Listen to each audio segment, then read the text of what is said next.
देख लिया कितना सगा समझती थी तुम सबको। 2 मिनट के अंदर तुम्हें औलाद ना होने का ताना दे दिया। मुझे तो समझ नहीं आ रही नूरजहां बेगम की परेशानी क्या है इनको। बीवी हो जाएगी औलाद है? अपनी बेटी पता नहीं किस आस पे बिठा के रखी हुई। जब उसकी शादी हो फिर मैं पूछूंगी इतने सालों में औलाद होती। मुझे तो कुछ समझ ही नहीं आ रहा। मैंने तो इस बारे में कभी कुछ सोचा ही नहीं। कभी सोचना भी नहीं।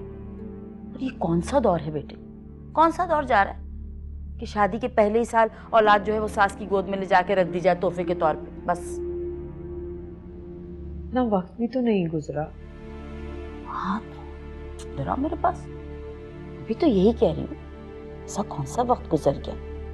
तुम इनको क्या परेशान है। जब अल्लाह ताला चाहेंगे ना तो मेरी बच्ची को औलाद की नेमत से भी नवाज देंगे। बस ठीक है ना, मैं हूँ मेरा बच्चा।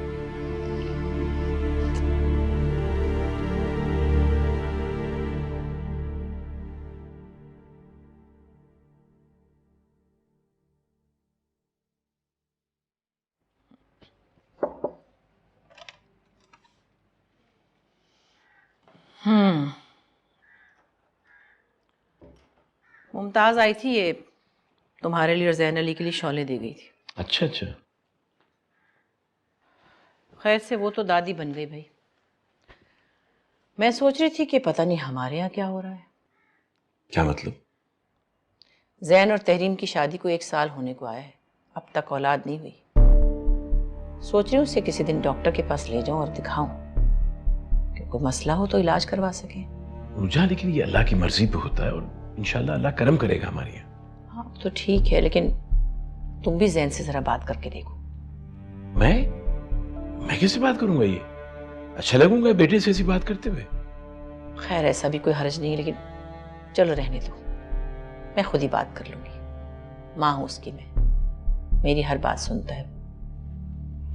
चलिए जैसा मुनासिब समझिए।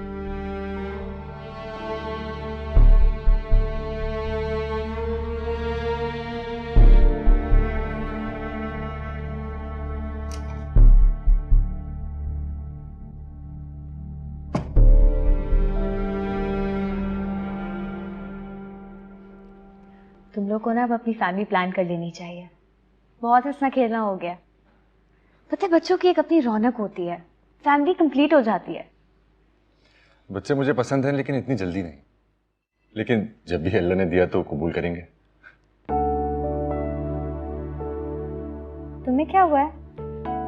कुछ नहीं। घर का काम कहाँ तक पहुंचा? हाँ, कल ही कॉन्ट्रैक्टर से बात हुई थी। 1 हफ्ते पहले उसने शुरू कर दिया है। ग्राउंड फ्लोर पे काम हो गया है। जबरदस्त।